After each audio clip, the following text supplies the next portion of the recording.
podcast kita yang bakalan ngobrolin budaya-budaya di Indonesia dengan santai tapi penuh makna.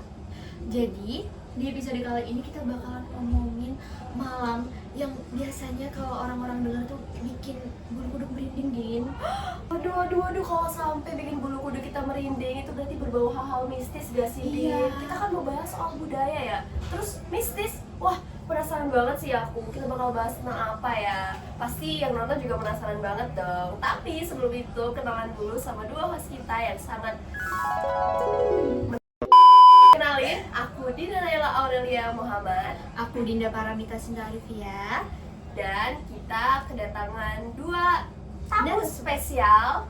Kita sambut aja nih Erin dan El. Halo Halo semuanya. semuanya. Perkenalkan, nama aku Erin Nursanti Novia Edani dan teman aku Elva Tadil Setio.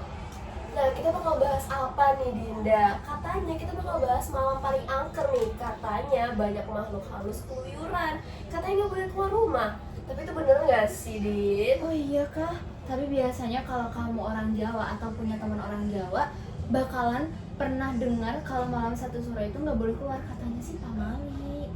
Padahal ya, kalau kita telusuri, malam satu suro itu bukan malam yang horor, tapi sebenarnya malam tahun baru dalam penanggalan Jawa, yaitu warisan budaya dari masa Sultan Agung loh, guys. Waduh, jadi yang bener yang mana nih? Langsung kita tanyain aja ya. Sebenarnya malam satu suro itu maknanya bagi orang Jawa tuh apa sih kalau boleh tahu? Oke, aku izin jawab ya.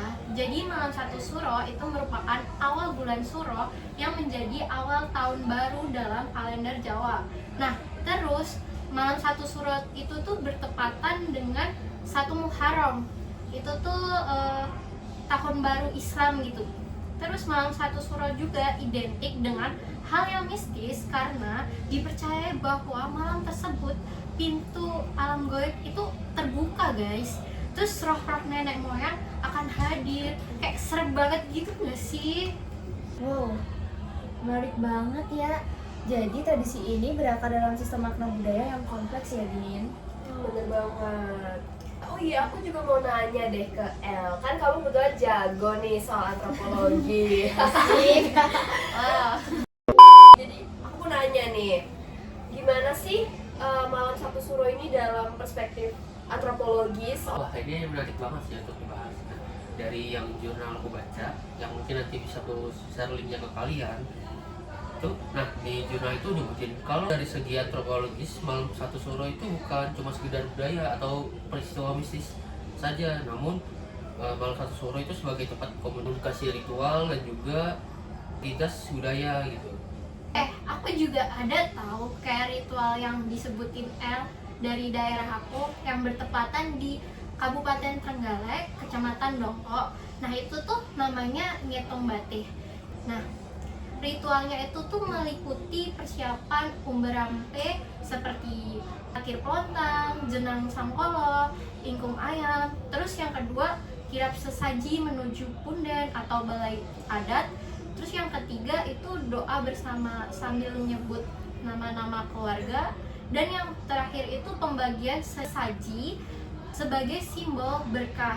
Jadi bukan hanya doa biasa, tapi ngitung batih itu tuh sebagai bentuk pemetaan ulang keluarga baik secara sosial maupun spiritual. Oh gitu, menarik banget ya. Tapi ngomong-ngomong soal ritual-ritual gitu tuh, aku tuh pernah research dan aku nih lagi sambil searching juga lagi ya. Ada tuh namanya Mubang Batang sama Tapa Bisu. Itu tuh di Yogyakarta. Jogja. Oh, Iya, iya. jadi mereka tuh kayak berjalan gitu mengelilingi tembok keraton Yogyakarta. Iya. Dan mereka tuh lakuin itu dari tengah malam hingga dini hari pada malam satu suro gitu. Dan tujuannya itu sebagai wujud upaya manusia mendekatkan diri sama Tuhan, terus juga menyucikan diri dan juga mengendalikan diri gitu. Tapi biasanya ya, Din, budaya-budaya yang berbau mistis tuh emang ada kaitannya sama mensucikan diri. Iya, rata-rata tuh emang kayak gitu. Berarti ngitung batih itu maknanya apa aja, Rin? Oke, jadi ngitung batih itu makna spiritual, yaitu pembersihan diri dan keluarga. Yang kayak kamu sebutin tadi, Din, kan kebanyakan ritual itu kayak membersihkan Iya, diri gitu kan. Nah, benar. jadi seluruh rangkaian ritual adalah proses purifikasi kolektif. Oke ya, kita move ya. Jadi aku mau nanya nih lagi ke El. Nah, berdasarkan tadi kan kita udah bahas banyak banget soal malam satu suro, terus ritual-ritualnya juga. Nah, menurut kamu tuh gimana sih kita sebaiknya sebagai Gen Z, masyarakat modern gitu menyikapi malam satu suro itu?